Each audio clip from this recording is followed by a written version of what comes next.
All right. Happy January. This is John Chen, your host for the Engaging Virtual Meetings podcast. If you're watching here live on social media, make sure and subscribe, share, like, and comment. If you want all the episodes of the Engaging Virtual Meetings podcast, go check out engagingvirtualmeetings.online. See any of the back episodes, as well as a new episode every Wednesday on any one of your 15 favorite podcast platforms, including Apple and Spotify. And if you want to learn how to be more engaging in the world, take your phone out, scan this QR code, or look at the link inside of here and come to the Engaging Retreat. There's a free ticket and there's paid tickets to come and learn how to be more engaging in the world. Last year, we had amazing speakers like Brian Walter, Tim Gard, Frank Kitchen, Mark Hunter, and more, and really had one of the best retreats of all time. Speaking of retreats, let's take a look at this.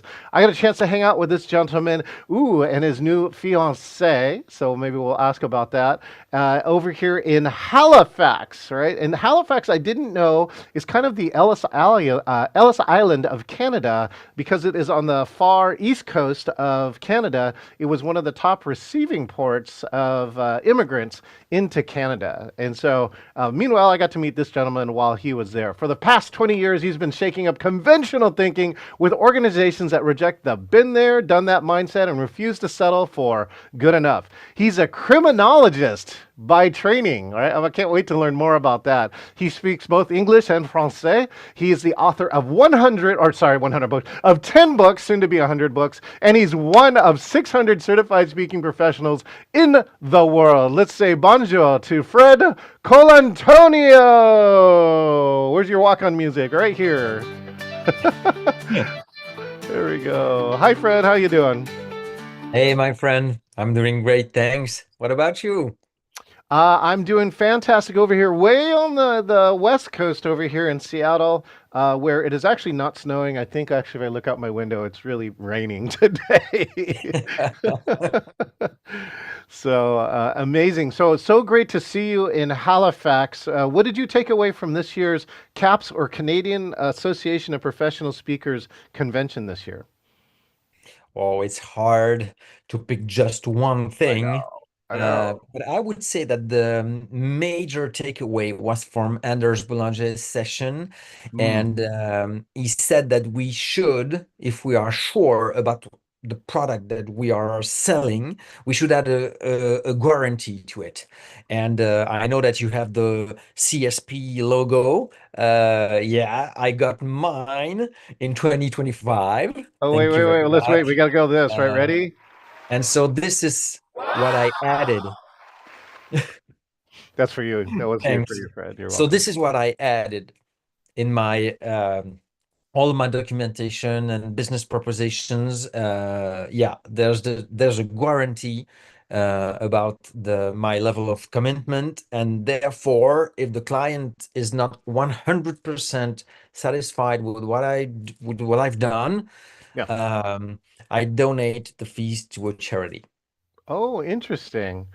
Yeah. Huh. In mine, yeah, I've guaranteed, but I gave it back to the client. There were like two times in my 28 years history that I've ever had to refund somebody that they were not happy about something. And, I'm just saying, I think it's, one is the guarantee is really key. And number two is, if you follow the guarantee, usually all the complaints will stop at that point. Whatever they were complaining about, even if it's not your fault, they will stop. We're like, well, here, if you're unhappy, here, have your money back, and then they stop. Right? There's nothing else that happens after that. They go, okay, fine, right? And we're all humans. Things happen, and yeah, but only two times in my 28 history, which is over 5,500 events, Fred. Wow. Wow. Yeah. Thank you. Speaking of Thanks seeking for of showing applause. the road ahead. Speaking of applause, Fred, why don't you just take this moment too? A few of my friends don't know who you are. Take this moment to introduce you, who you are, and what you do in the world. Oh, you said the basic that people need to know. I've been studying criminology in Belgium, where I originate from. Actually, with Italian roots, because let's face it, Colantonio is more Italian-like than than Belgium. But the grandparents they left Italy after World War II to work in the coal mines in Belgium. So I was born in Belgium. I was raised there. This is the weird sense of humor. This is where it comes from. I've been studying criminology in Belgium. I've been practicing for 5 years in Belgium public administration, and then I quit. This year is my 20th anniversary that I quit Belgian public administration to start, well, the business I'm in today, helping and triggering people in companies to expand, let's say, their mindset, their perspective, and have a better understanding at human behaviors. This is what I took from criminology to bring to the corporate world. Interesting. Yeah. So, talk to me about your start of criminology. Why did you either start studying and whatever, graduate or get certified in criminology? How did that begin? Well, two things collided. The first thing is that as a child of an immigrant, my parents always told me you will do whatever you want. But studies, going to university was kind of a family dream, let's say. So it came to me at the age 18 that, yeah, I should try and go in that direction. Um, I was really scared about jobs that I could picture myself in, like doctors, like lawyer, like fireman, like all of these um, ready to see for myself jobs. I always picture myself saying, what if I'm wrong? What if it's eventually not what I really want to do? And then the second thing collided. When I saw the course of study in criminology, there was tons of things to learn. There was law, there was computing, there was statistics, there were ballistics, there were forensics, there were tons of fascinating things to learn. And I said to myself from the start, with all of that shit, I'm going to be able to build something. I don't know what yet, but I'll figure it out along the way. And I still think to this day that it should be some kind of 6 month mind opening to tons of, when you have psychology courses, when you have sociology courses, when you have all this type of stuff, it gives you a way to see the world that is not unique. I'm not saying I'm different or better than anyone, but I'm saying that the wide range of studies is fascinating. And if you're a bit curious, you will find yourself loving that course. Okay, excellent. Thank you so much, Fred. What then was the transition from criminologist to speaker? Were you asked to speak at conferences or something else, or did it emerge some other way for you, Fred? It emerged through training. So after 5 years at Belgian public administration, I realized that I was like a musician in the wrong band. So I had to, you know that I'm a fan of rock and roll. That's right. So I use rock music analogies and metaphors. I was a musician in the wrong band, which means that they have good sides and bad sides. I have good sides and bad sides. I'm not saying they are bad. I'm not saying I'm better, but the fit after 5 years for me appeared to be okay. I don't see myself being fulfilled staying there. So first of all, I quit. So most people, when they ask me about the entrepreneurial journey, they Mhm. are looking at some kind of what was the moment where you got the call or whatever. For me, the Right. call was to get out of there, first of Mm. all. And then I figured out, if you will, that I had skills that could be used to explain people things about they were they were facing every day in business. And then it grew from training to keynote speaking, and then from Belgium to Europe, and then to the rest of the world, let's say.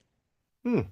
Wow. It came along the way, just like what I did when I started the criminology journey, saying I don't know what I'm going to do with that right now, but we'll figure it out Along the walking way. that path.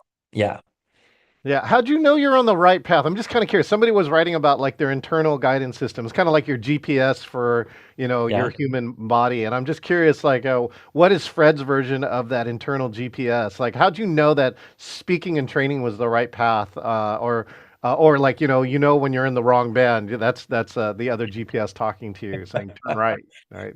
First of all, kudos for that question Hmm. because it doesn't happen every time that people ask that particular question. Ah, Um, I want to reply by saying two things. The first one is that what made me want to quit is that I woke up one day, not one particular day, of course, but I woke up one day and that was it because I couldn't recognize myself. I lost my enthusiasm, I lost my energy, I lost my curiosity, yeah. and at some point I said to myself, I'm done here. I There were many, many things to do, way more that I could have ever bring, but I was not there anymore.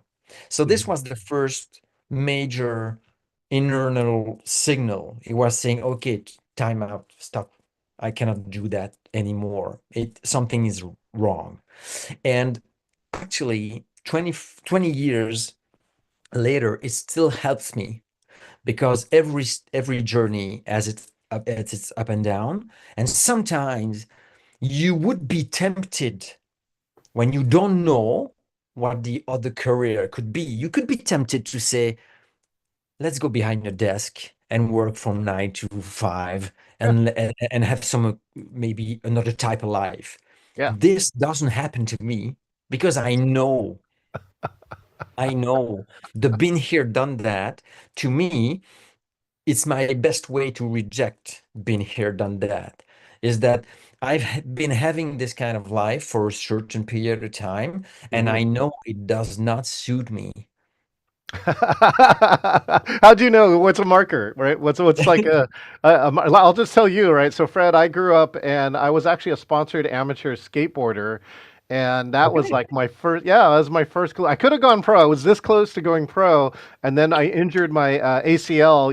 One of the knee ligaments, and that was kind of the end of the career. Yeah, But bad. it just told me that being in an office was probably the last thing that I wanted to do. It's not the first thing to do. So for you, what was that like a signature that says, I don't think I want this normal job life thing. What came with professional speaking Yeah. is like a virtuous circle because I've been lucky enough and fortunate enough to, from day one, I've been speaking only about things that I'm passionate about.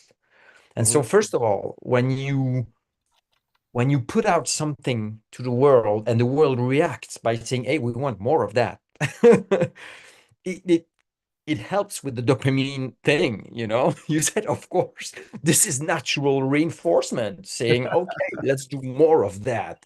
Yeah. And then the curiosity that comes with traveling, meeting other culture, other people, Yes. trying to guess the next trend or topic that could, or the next experience on stage that you can build that will reach out people and hit them in a way that they will say, this is selling. You can use that way more, and this one will be a highlight in your journey or the Yeah. next years to come, and you will go worldwide with that talk or whatever.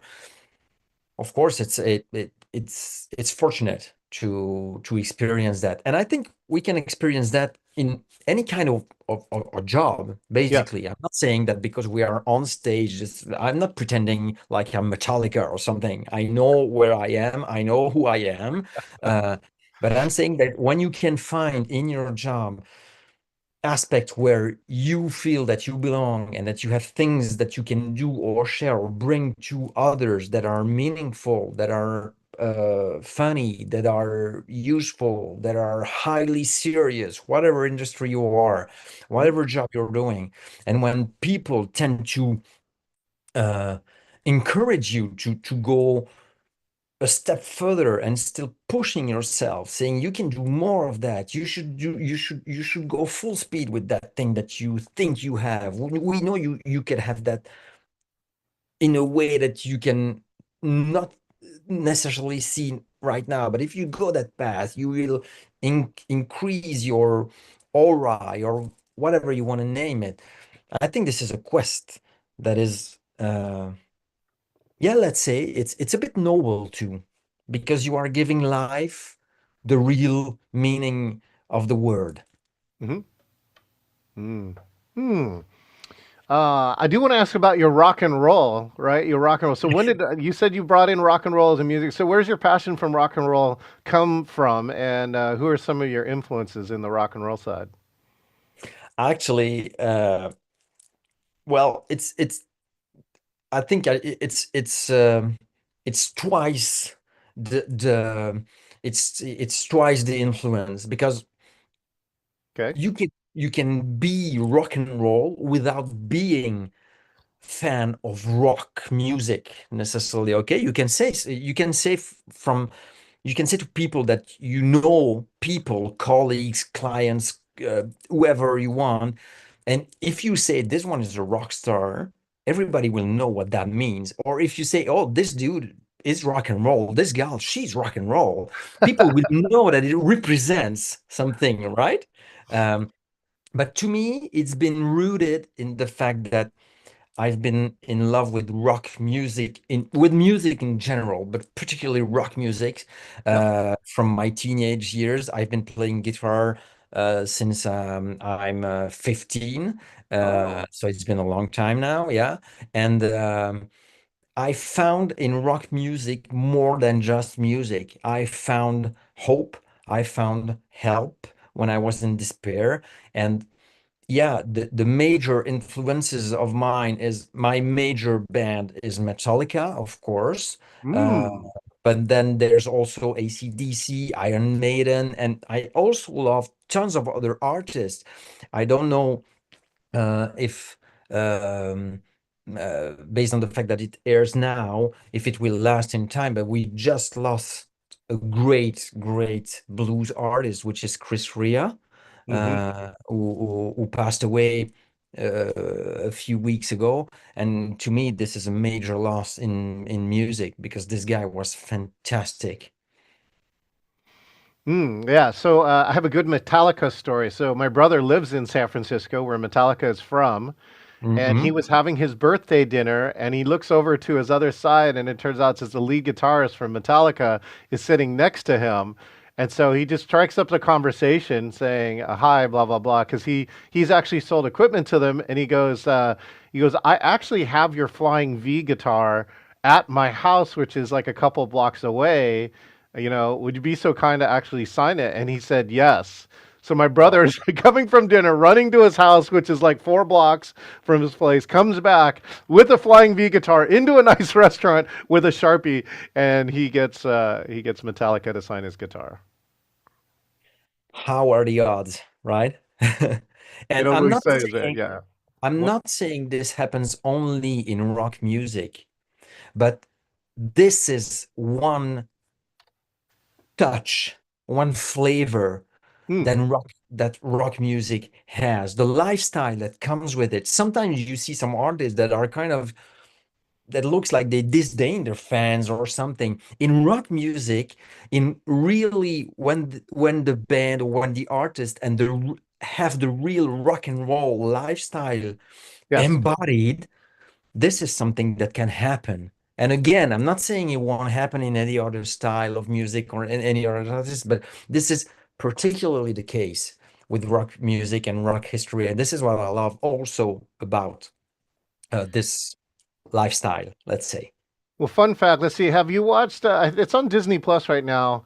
which I think it's related to Hulu, is Kisstory, the history of the band Kiss. Did you see that yet? Not yet, but it's on my to watch list, of course. Because the interesting part does watch the evolution of a band, right? They did have four key members, right? Two of them became the core members. They had to bring other people in. They actually took their makeup off at one point, and then in this reunion tour, they found life again as that, and then put the makeup back on, and then now they're still finished with some of the largest shows that they've ever done. So it is really cool to watch the different progressions of different bands over the years and watching through that. So, This is I, what I've been using in my yeah. brand new live experience, which is Oh, called Rock and Roll Team Management. okay. This is my brand new keynote signature keynote speech. Hmm. I bring people management lessons and secrets from legendary rock bands. And what people do not expect is that it will bring them way beyond the fantasy of sex, drugs, and rock and roll. Of course, there's a bit of that, but that's true, right? You cannot hold in the years like the Rolling Stones have Yeah, been doing for the past 60s, 70s. 60 Yes. Yeah. years. You Yes. have Yeah. the Rolling Yeah. Stone, Right. AC/DC Yeah. 50 years, Iron Maiden 50 years, Yeah. Metallica 45 years. Yes. You cannot have a group of people to stick together like that in a steady way. I'm not saying really up and downs. If you take a look at Guns N' Roses, Aerosmith, Motley Crue, some carriers have been fantastic, of course, and legendary. But when you are at the top of your game for so long, Yes. of course, there are leadership lessons, management principles, and you have also interpersonal communications and skills that you have to grow and master in order to be that legendary. And so this is really fun because this is a talk about management, but I Yeah. bring the guitar on stage and Yeah. I bring all these universe, all these fancy images that people have about Queen, about Nirvana, about all of these bands they think they know about, but we dig a little deeper and people Yeah. say we had a lot of fun. We got some insights and we got to sing and we got to have memories from the childhood or the teenage years or whatever. But I made sure that every song that is used is also loved by the young generation. Can you share one of the insights, if you don't mind? I'm just curious, like, what's one of the insights that you would normally share with one of these programs that you would be okay sharing here? In the content? Uh, Yeah, yeah, yeah. Like, I yeah. would love to hear behind the scenes stories, of like Okay. what's the management insight. The first, it's about leadership. This one is about leadership. Okay. It's the first secret of rock legends. I asked this question. I asked the audience, do you believe by a raise of hand that they got where they got because they had charisma? 98% of people raised their hand, saying, of course, they got there because they got charisma. And I say, lost, wrong answer, dead Okay. wrong. And I even say, sorry about that, but this is my free speech tone as a European. I say, fuck charisma. And I All right. display that on screen big time. I say, fuck Ooh. charisma. And if you only keep that in mind, I'm already winning with you. Together, we are winning. If you keep in mind, fuck charisma. And I put pictures of Tina Turner, of Freddie Mercury, of Kurt Cobain, of Amy Winehouse. She was damn rock and roll, even if she was not in rock music, but she has the rock and roll spirit and mindset. And I Yeah. put pictures of the four of them young, saying, do you see charisma in those four? And people say, hell no, you're right. They do not seem to be charismatic there. And I say, charisma is dead wrong when we believe we need it to do great stuff. If we do great stuff and if we build and if we keep building on our own path, charisma will come along the way. But it's not the other way around. So that's the first thing I want to share with people is that to put leadership lessons and perceptions at the right place. Charisma is the reward we get. It's not what we need to start. Yeah, and I think in every history of every band too, no one really knows by the time they became famous how much they did to get there, right? They played every small gig, they played, weird, reunions, whatever it was, like there's usually a litany of places. Here's a great story. Earth, Wind and Fire, right? Earth, Yeah. Wind and Fire. I went to go see Earth, Wind and Fire in Las Vegas at the Venetian. They had a 7-day residency and I go to get my shoes shined because I want to look good, right? It's Earth, Wind, and Fire. I sit in the shoe shine booth. The other guy sits down next to me and starts talking, blah, blah, blah. Turns out he's the band manager for Earth, Wind, and Fire. And he goes and he tells the stories about Earth, Wind, and Fire playing every high school party, playing their original songs, and every high school student being confused, going, who are these people? And then later in life going, I saw Earth, Wind, and Fire at my high school, blah, blah, blah, blah, blah, right? And just saying that every band has goes and cuts their teeth somewhere, right? You And have it's to do just, your homework. You you have gotta to do do, your homework. And yeah. it's the same as in every industry. You don't need legendary leaders. This is what I say to people. If Mm, you look at colleagues, if you look at teammates, if you look at clients, if you look at board members, whoever you want in your life, even in your private life, in your surroundings, yeah. if you look at people who you would call legendary because they are your mentors, they are wise, maybe they are a little wild or so, but they are wise and they bring you insights and they help you grow. They've been through their own shit and they raised their own bar. And to become legendary, to have charisma, there's no shortcut. We have Yeah. to do our own work. Yeah, our Yeah. part. And again, Fred has earned his CSP here too. One of the key facts is he's got to document 250 or more talks over a course of 10 years, and that's this. When you see this thing, the CSP, it really shows. It's like showing a band manager or a band member who's like played all the shows before, Yeah. and so I think that's great. One of the things I'm curious too, Fred, right, as a CSP. You lived through March of 2020. So where were you in March of 2020? What happened and what did you do? Looking back was weird. This is probably my weird inner sense of timing, Hmm. because I just 2 or 3 days prior to lockdown, meaning we didn't have time to set things right. I just ended a 9-year relationship with the person I was living with. Yeah. And so I said, okay, we need to stop this. And she said, okay, we will stop that.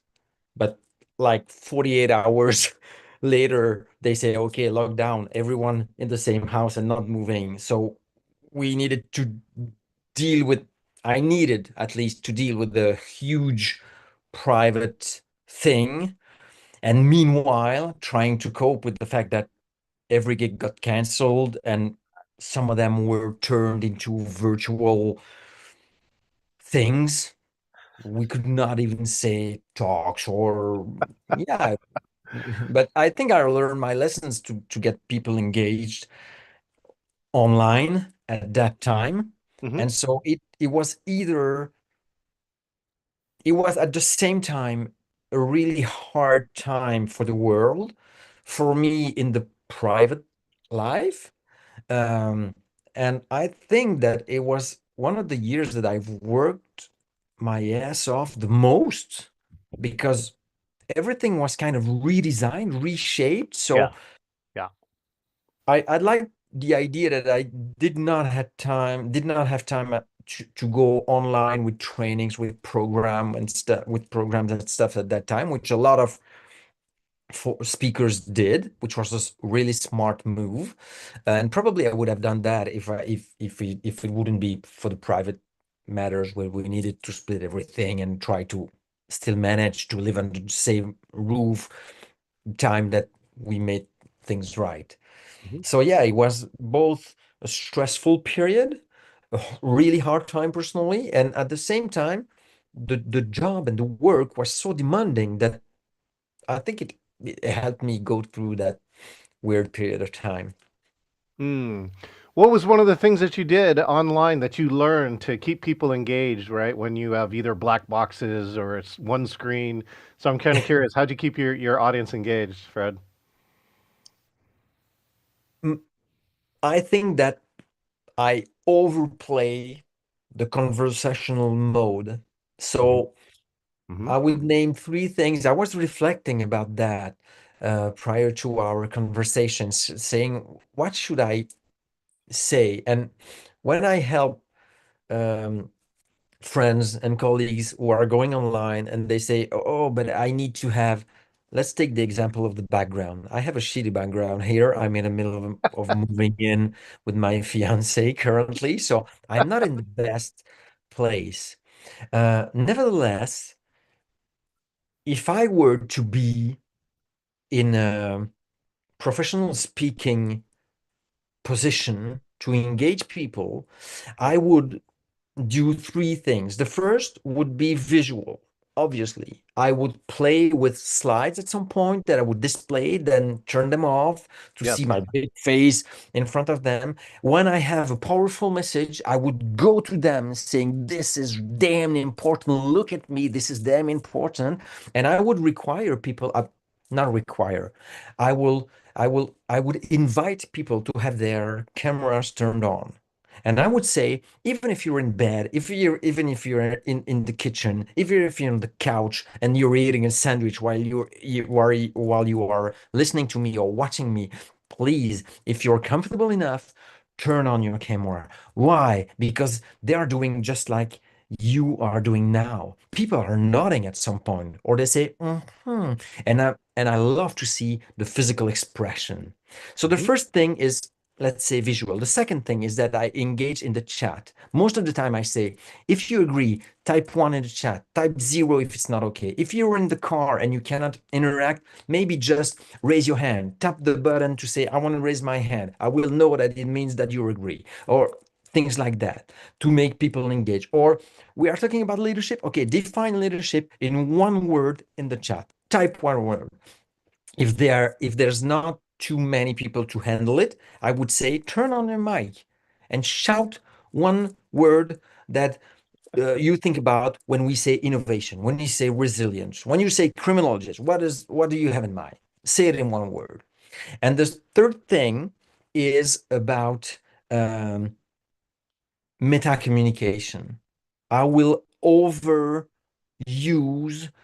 uh, let's take an example. At the end of the presentation, I will show something that I have in hand. For example, here I just have my phone, but let's say I want to show something. I Okay. will say to people, I'm going to show you something. Take a look at my screen. Look at me. I want to show you Mm. something. Mm. Mm. Look at me. Take a look at my screen. Take a look at the camera. I'm going to show you something because we know, you know as well as I do, that while we are speaking, people are distracted by their email, by their social media, because it's on the same goddamn screen. And even if you have two screens, you are on your regular working or lifestyle environment. So to me, it's not the same as having people in a room seated listening to you. This is already a setup that is kind of quite different. Here, people are in their own environment and we are in their environment. So Yeah. sometimes we need to over communicate, saying, I'm going to display something now. Look at the camera. I turn the slides off. I'm going to show you my face when I'm angry, or I'm going to show you an item and I'm going to be wanting you to name it as fast as you can in the chat or whatever. But look at me. Take a look at the camera. Uh, Make sure I'm on your screen now because I'm going to display something.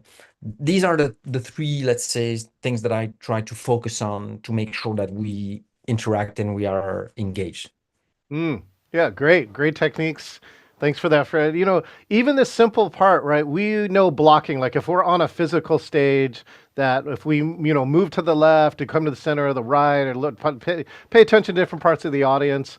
But I thought this was great too. Our friend Patricia Fripp, who you came and visited virtually with us, she came in and said that she got a dance instructor to, paid her to go review her talk, and it said, you do a great job moving side to side, but you don't do anything going forward and backwards. And it's something I call digital blocking, right? We call it, blocking in the real world, but digital blocking says, pay attention, right? So leaning into the camera allows you to do things, that says I'm getting closer to you, right, or farther back, and that you should use that. You should use that in their talk. And I just think a lot of people don't. They freeze themselves here. There's this been there, done that mentality. This is good enough, and it's not good enough because everybody's doing it. Fred, I think the one thing about rock and roll mentality too is to do stuff that other people are not doing. One other question too. The future, Look at Fred. the way, Oh yeah, go look at ahead. the way you and I play with our hands. We know Yeah, that we are in a short environment to play with our hands, but we make sure. I noticed that because I saw myself doing all sorts of weird gestures, but I'm Italian, so this is yeah. how we do. That's Uh, how we do but it. you've been doing that too. And funny thing is that when you lean to say something important, it's just like when we were kids, we were taught that way. When the teacher say, I'm going to share something important with you now. I Yeah. want to tell you a secret. We lean in. So Yes. we are kind of using psychological path that people subconsciously know. Yes. And Body this has, language, right? Yeah. All the body is actually talking even more than our mouth is, and you got to use that if you want to communicate, right? Communicate effectively. of course. Yeah. So speaking of that, Fred, what do you think about the future? What would you do? You have any wishes, or what do you think you hope to see, 10 years or later in your lifetime, either on virtual or hybrid or in technology? Wow. That is a hell of a question too. Um, Sometimes, at the end of a talk, people come and they say things like that. Where do you see the future of work in 5 years, 10 years or so? I could share some maybe wishes, just as you call them, but one thing that a criminologist is we are in the present. We are trying to prevent bad things from happening. Hmm. I've switched that the other way around for the past 20 years. So I've been trying to promote great things or great behaviors. Um, or we are trying to solve a crime or stuff like that. So future or acting or pretending that I would be a futurologist, not my thing. So what I'm going to share here is really personal. Okay. Um, I'd love for humans, this is my wish. I would love for us humans that we individually and collectively understand the right place we grant the tools we build. Because if you take a look at the past 20 years, there's been, of course, computers that came along even earlier, prior to the late 20 years, but internet came in, and then social media came in, and then AI came. Uh, and at every step of the way, I meet so many people who tend to worship the tool. You know what I mean? Okay. Internet is going to change everything. Of course, it changed a lot of things. Social media is going to change everything. And now, currently, while we are speaking, you have tons of C-suite levels that are saying AI is taking over everything. Not so sure about that. What's not changing is also fascinating.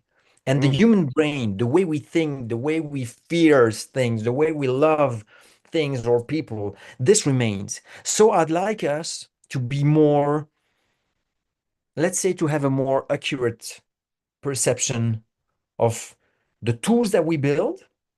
They are built by humans, god damn it. So let's not forget that.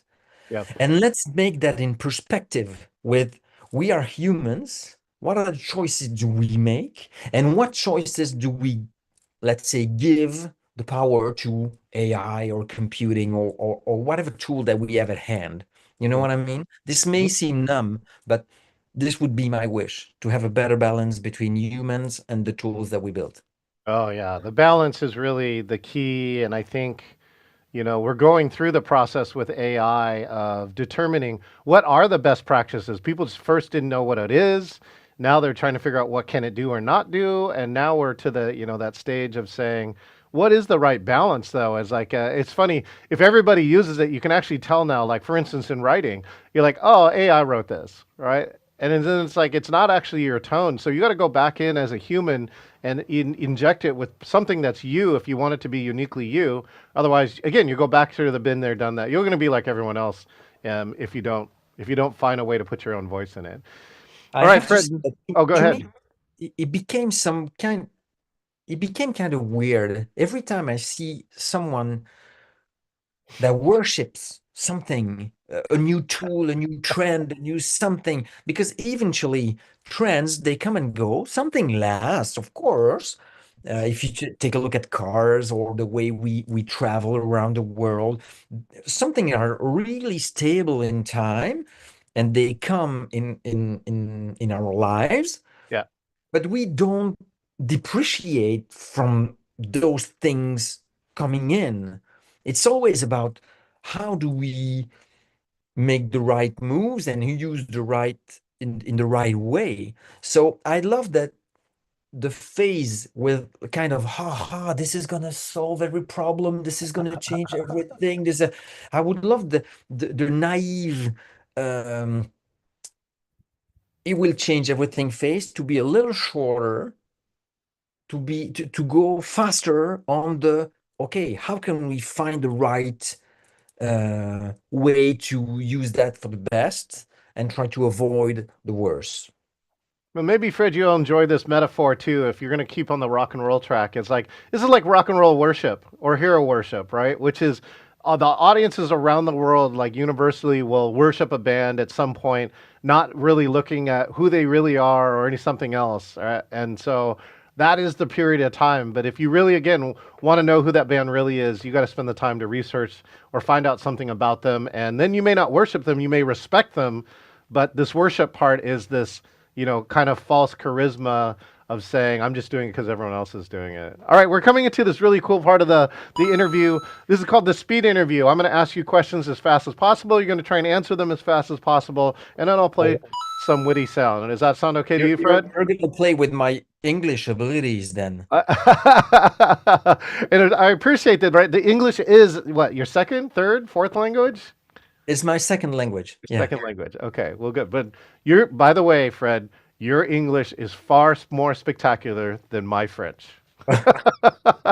Okay. Let's Uh, try it. what do you think is the number one skill of a criminologist? The ability to decrypt people's behavior Ooh, decrypt. Good. Who's a or trainer? decode. Yeah, yeah, yeah, yeah. Who's a trainer that you are influenced by? I would say Anders Boulanger from the latest CAPS convention. Oh, Anders. Super cool. I'm so glad that I Yeah. got a chance to meet Anders. Okay. What's a favorite French or Belgium quote, and what is its English meaning? Oh, it's from a French poet. I'm going to state that in French and try to translate it. Okay. It's Montaigne, and he says, si la vie n'est qu'un passage, sur son passage, ce monde effleure. Which basically means, literally, if life is only a short path, on this path, let's seed flowers. Oh, oh, wow, genius. I It's appreciate okay that. like that? Yeah, No genius. need further explanation. Good. Okay, out of all those bands, your favorite rock and roll band? Metallica. Metallica. Wait, I have a Lamborghini for that. It's Italian too. How about great is that? How did you meet your fiance? Actually, it will sound goofy. I gave a I gave a talk for the French association of professional photographers, and she was in the crowd, but there were 60 hundreds of them, so I didn't notice that her at first, but we got to talk after that, and yeah, things happened. And it was Oh, my first time. what? First time what? First time that through the public speaking job or That you work, met somebody. I got to meet somebody. Oh, must be the right person, I hope. Yeah. And I got a chance to meet her in Halifax, so congratulations. Okay, worst example of been there, done that. For myself, Anybody? You, somebody else you worked with? I would say every time people say this is not how we do this here, or yeah, or when you hear people in companies saying, "Why would we do that?" And I already reply, "Why not?" And then most And of the time they are stuck. But yeah, the other, this is not how we do this here. It's kind of killing me. I think the other one too is we've always done it this way. We've always done it this way. Yeah, of course. Okay, best leader that you want to shout out. James Hetfield. Oh, very nice. All right. And the last question is if you could get people to remember one thing from this interview, magically have them remember one thing from this interview, what would that one thing be? Fuck charisma. Genius, Fred. I can't, we have challenges, blah, blah, blah, in America doing that. I hope you enjoy presenting internationally where there's a little less stigma around it, right? There's a little less whatever. There's a little more permission, maybe, is what I should say. Yeah, and the first charisma thing is also a way to try and look beyond appearances, you know? And this Yes. is really typical of a criminologist. If you take the let's say the caricature of the Netflix criminologist series after a murder, everyone says it's a suicide, he commits suicide in that part of the room. And then a criminologist or so comes in and says, not sure about that. Let's look deeper. Uh, let's ask questions to people that maybe the police did not interview. Let's take a look at things in another way, maybe to Mm-hmm. confirm, yes, this is where it happens or whatever, but Mm-hmm. also maybe to say, I found a clue that proves that it did not took place, that it did not take place there. And so I like this idea that life is a bit like that. And Yeah. so this is why I'm talking in innovation, and this is why this is not how we do this here, or we've always done it that way, is so boring to me, because it's like saying it happened there. And not sure, pal. Let's take another look at that. Genius. Well, Fred, thank you for sharing a little time with me here on the Engaging Virtual Meeting podcast. And I think what's the proper thing, I think, in France would be ciao, choo, cheer, In choo, Italian, ciao. we say ciao. In Yeah. French, we would say salut or Oh, bye bye. Most of the time in French, we could say bye bye. bye bye. Anyways, Fred, thank you so much. Fred's information's in the link if you want to find out a little bit more about Fred and his rock and roll mentality. Thanks again, Fred, for being here. We appreciate you. Bye, Johnny, you rock. Put, put a little French music in here, right? We've been hanging around with Fred Colantonio, and he just says, right, I'm going to do my American version, right? But oh, wait, I have to make sure and get the correct phrasing here. Oh, yeah. F charisma is basically what he was trying to tell you. If you are seeking charisma, you're probably seeking the wrong thing. And if that's the first thing you're seeking, that too is most likely the wrong thing. Hey, if you're watching here on social media, make sure and subscribe, share, like, and comment. You're going to hear amazing conversations like the one we had here just with Fred. You want all the episodes and see more of them, you can listen to them back to back or get a new episode every Wednesday at engagingvirtualmeetings.online. Subscribe there. And if you want to learn how to be more engaging, every year I put on a retreat. We come live here in Seattle, and you can attend anywhere from the world virtually. Scan for a free ticket, and over here on October 20 through 22nd, it'll be the 7th anniversary of my book, Engaging Virtual Meetings. And one of the most important messages from Fred is this: if you want to be like Fred, go to engagingvirtualmeetings.com/meet, select interview, and you could be like Fred, being the next guest here on the Engaging Virtual Meetings podcast. Hey, F Charisma, and I'll see you next time. Drawing star people